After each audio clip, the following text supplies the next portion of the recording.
नमस्कार दोस्तों रिसेंटली भारत सरकार के द्वारा अनुमान लगाया गया है कि वित्तीय वर्ष 2026 के लिए भारत की जो जीडीपी है वो 7.4% तक रहने वाली है।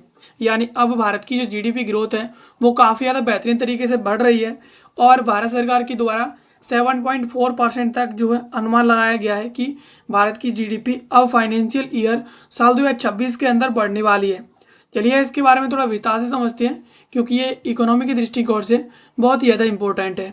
तो रिसेंटली भारत की जो जीडीपी है उसका अनुमान लगाया गया है कि भारत की जो एक्चुअल ग्रोथ है इन्फ्लेशन को हटाने के बाद अब वो साल 2025-26 के लिए 7.4% तक होने वाली है और लास्ट ईयर इसकी जो जीडीपी थी वो 6.5% थी।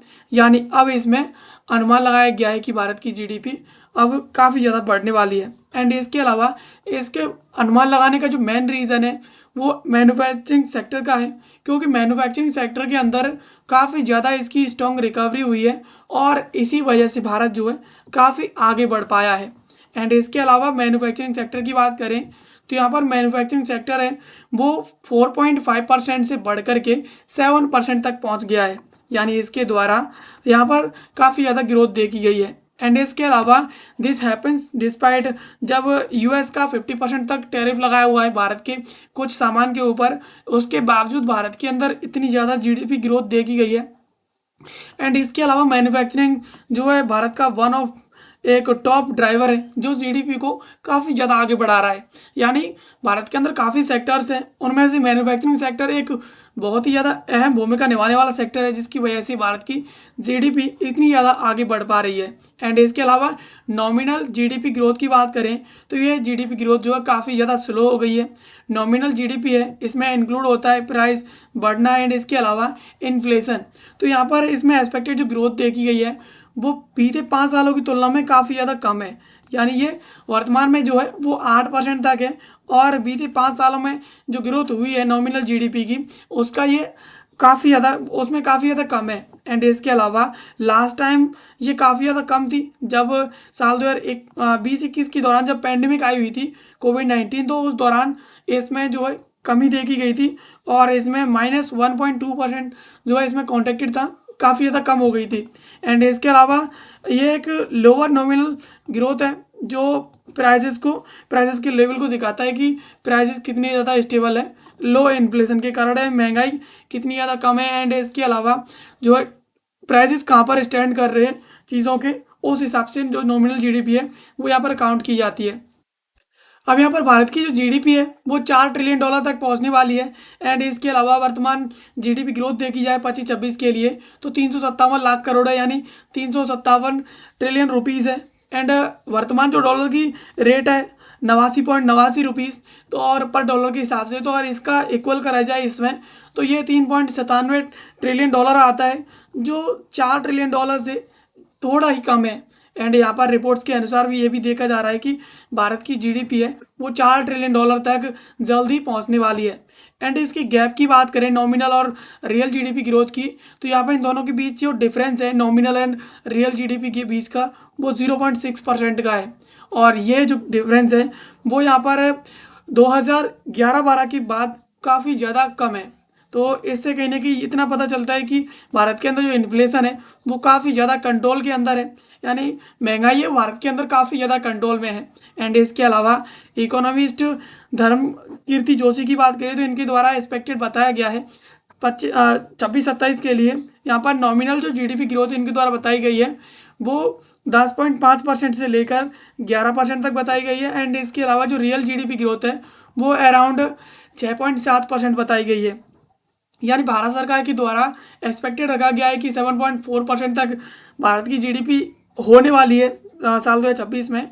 तो यहाँ पर धर्मकीर्ति जोशी कहीं ना कहीं इस बात को यहाँ पर चैलेंज कर देते हैं। एंड इसके अलावा impact on budget and policy की बात करें कि भारत का जो बजट है एंड उसकी पॉलिसी है उस पर क्या प्रभाव पड़ रहा है, तो यहाँ पर पहला जो अनुमान है एस्टिमेट है जो फिनेंस मिनिस्ट्री के द्वारा बजट साल 2026-27 को प्रिपेयर करने के दौरान रखा गया था, उससे कहीं ना कहीं जो हेल्प करता है टारगेट्स को सेट करने के लिए, टैक्स रेवेन्यू को कलेक्ट करने के लिए, फिजिकल डेफिसिट को सेट करने के लिए एंड जो स्पेंडिंग लिमिट्स हैं उन्हें सेट करने के लिए ये काफ़ी ज़्यादा हेल्प करता है। एंड यहाँ पर 25-26 में जो नॉमिनल जीडीपी ग्रोथ देखी गई है वो 8% रही है एंड ये काफ़ी ज़्यादा कम है बजट की तुलना में। यानी बजट में इसका अनुमान लगाया गया था कि भारत की जीडीपी है, नॉमिनल जीडीपी खासतौर पर, वो 10.1% रहेगी, लेकिन यहाँ पर 8% रही है। तो ये कहने की 2.1% जो जीडीपी है वो काफ़ी ज़्यादा डाउन रही है।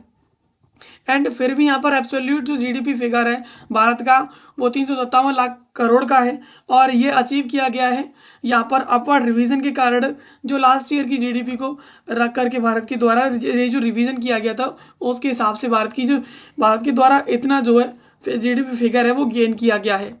एंड इसके अलावा न्यू जीडीपी सीरीज है की बात करें साल 2026 के लिए, फरवरी 2026 से, तो यहाँ पर 27 फरवरी 2026 से भारत की जो जीडीपी है वो जीडीपी डाटा जो रिलीज़ करेगी वो नए बेस ईयर के हिसाब से रिलीज़ करेगी।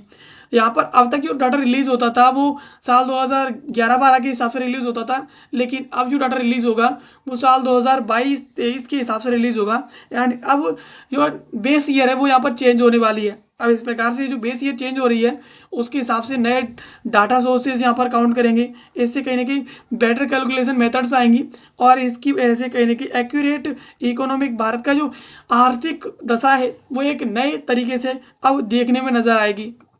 एंड इसके अलावा बिकॉज ऑफ दिस चेंज, ये चेंज हो रहा है करंट फर्स्ट एडवांस जो वर्तमान में जो इसका जो पहला अनुमान लगाया था उसकी वजह से, और वो जो है काफ़ी ज़्यादा अब जो शॉर्ट लाइफ होने वाला है। एंड इसके अलावा slower growth in second half की बात करें तो यहाँ पर साल 2025 के अंदर पहला जो हाफ था यानी पहली छमाही थी उसमें जीडीपी की जो ग्रोथ थी वो काफ़ी ज़्यादा स्ट्रॉन्ग तरीके से थी, लेकिन उसके बाद जैसे ही 6 महीने घटे तो उसके बाद जीडीपी ग्रोथ है वो काफ़ी ज़्यादा डाउन होती गई है। फर्स्ट क्वार्टर के अंदर अप्रैल जून में भारत की जीडीपी ग्रोथ थी वो 8.2% तक देखी गई थी। एंड इसके अलावा सेकंड क्वार्टर में जुलाई सितंबर में ये 7.8% देखी गई और ऑन एन एवरेज तीसरे से चौथे क्वार्टर के अंदर ये देखा गया कि ये काफ़ी ज़्यादा डाउन हो गई यानी 6.7% तक पहुंच गई।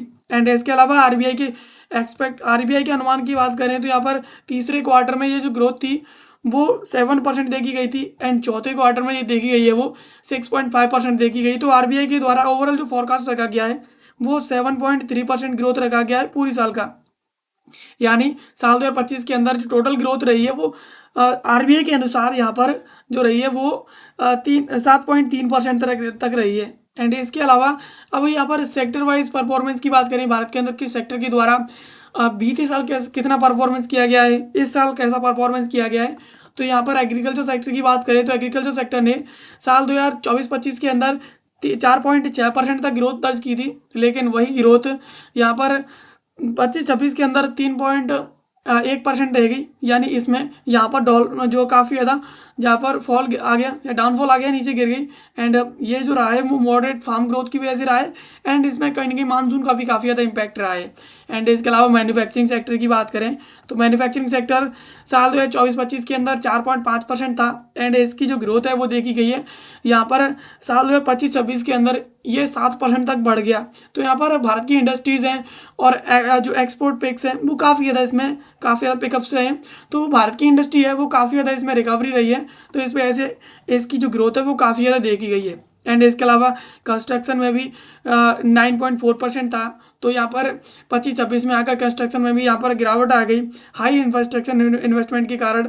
एंड इसके अलावा सर्विसेज में देखा गया है कि 8.8% थी और अब आकर के 25-26 में ये जो ग्रोथ है वो 9.1% पर पहुंच गई है। तो यहाँ पर डिजिटल एंड न्यू एज जो सर्विसेज हैं जीएसटी रेट यहाँ पर कट कर दी गई है, तो उसकी वजह से कहीं ना कहीं सर्विसेज में काफ़ी ज़्यादा ग्रोथ देखी गई है।